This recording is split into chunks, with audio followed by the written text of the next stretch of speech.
Midco Sports Tonight, it's Coach Talk with South Dakota women's basketball head coach Dawn Plitzuweit. She sits in with our Jay Elsen to talk non-conference hoops and preview tonight's matchup with UC Riverside. Then a special Midco magazine piece on a very talented and instrumental part of the Peer TF Riggs football team that didn't need to suit up to make an impact. And finally, another entertaining You Sit segment out of Grand Forks, featuring UND hockey junior defenseman Hayden Shaw. All of that plus much more, Midco Sports Tonight tips off right now.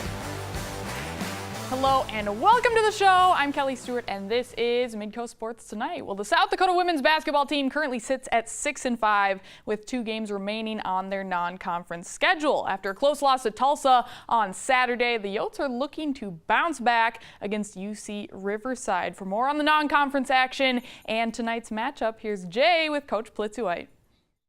All right, thank you, Kelly. Well, Dawn, your team has had so much success on this floor, in this building.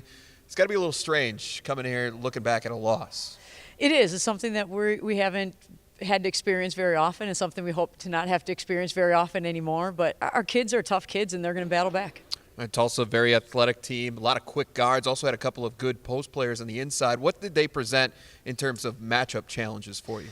Well, they're a team that has dealt with an awful lot so far this year in terms of injuries and suspensions, and they've been without a lot of their key players. In a couple of their games, they've been without 4 starters. In this game, they had everybody back. This was the first game of playing, and with that, they spaced the floor. They played differently than they had because they had all their personnel. And so they spaced the floor and they attacked and penetrated. But really, we did a pretty good job defensively for most of the shot clock. It was late shot clock scenarios where they hit some threes that weren't really easy shots, and that seemed to give them the momentum. Sure, Tulsa kind of caught fire in that second quarter. They hit 9 of 12 shots for that frame, 4 of 5 from 3. Were there any specific shortcomings defensively during that span for you? Well, the biggest thing is finishing out shot clock scenarios, and not breaking down in either some late ball screen situations or where we're helping from and finishing plays that way. 2-point game at the half, and it would stay even really the rest of the way. Neither side led by more than 4 points at any point in the second half. With that said, though, it felt like you had a couple of chances in that fourth quarter to maybe create some distance, but just unable to hit that one shot to make it a two-possession game. Well, we did a nice job of really attacking them, and our transition break was pretty good, and we got around the rim, and we got some open threes, and unfortunately for us, those didn't fall the way that they normally fall for us. So we kept waiting. It felt that way. It felt like, all right, here we go. We're going to make this shot and then, take a significant lead, but that didn't quite happen for us. Got to talk about the ending. Despite all those struggles shooting the basketball, still up 1 with 30 seconds to go. You're out of a timeout. Walk us through this final sequence. What were you hoping for on this play? Well, we've run this set kind of a number of different times in a number of different ways, and we've gotten the ball into Kier and then let her attack, and we've got a couple different options for her, a score opportunity and a couple different kick opportunities, but unfortunately the ball just went through her hands, and at that point in time, we go from having a 1-point lead to now a 1-point deficit. Yeah, Rebecca Lasky ended up taking it away, laying it in, and they go on to win the game 64-61. It was a tough end personally for Kira, and what I thought was a pretty good day for her, especially when she's coming off the injury, makes a return to the starting lineup. Do you feel pretty good about that knee based on what you saw Saturday? I thought Kira played really, really well, and you can point to that possession where the ball went through her hands or a possession where she didn't hit a shot, but in all reality, there were an awful lot of opportunities where we're at the free throw line, and we could have made 1 more free throw, and then we could hold the ball, or whatever the case is, or 2 more free throws.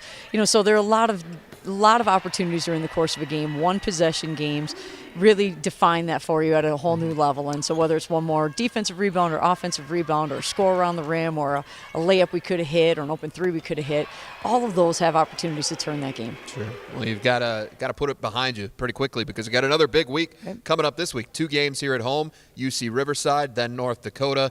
How do you expect your team to respond? Well, our kids are passionate kids. They want to do very, very well. They care a great deal. And I really anticipate that they're going to bounce back and play with a lot of enthusiasm, play with a lot of zip, play with a lot of pop, and they're going to play with a lot of confidence. Talk about UC Riverside a little bit. What you thinking of this matchup in particular? Well, Riverside is a team that has played 5 Power 5 opponents so far in their first 11 games, and they are a team that really spaces the floor in a different way. They run a motion offense, they run it high, and they slip to the basket an awful lot. In some ways, our offenses are similar because we try to open the lane up for different players to flash there and score. A really, really athletic team very physical. Another team that we're playing against that's a great defensive team. So this will be an awesome challenge for us. And a very different kind of team from the one you're going to see on Thursday at North Dakota. This is a team that, of course, last year in the WNIT, you had them here at home and knocked them off. Well, they're playing very, very good basketball. They went out to Oregon State and lost by 10 to one of the top teams in the country on their home floor. A team that is really, really well coached. They play fast. They play with great tempo. They post up aggressively. They're really, really tough. So we're going into our Christmas break and our last 2 challenges before our conference starts, playing against 2 really good teams, and really excited about those opportunities. All right, well, good luck to you. Happy holidays, and we'll catch up again in the new year. Sounds great. Thank you. All right, thank you, Dawn. And Kelly, we'll send it back to you. All right, thanks, Jay. That game against UC Riverside tips off tonight at 7 p.m., and you can catch that live right here on Midco SN. Well, when we come back, we'll send it up to Jody Norstead in West Fargo for an update on North Dakota high school hoops and hockey. You're watching Midco Sports Tonight.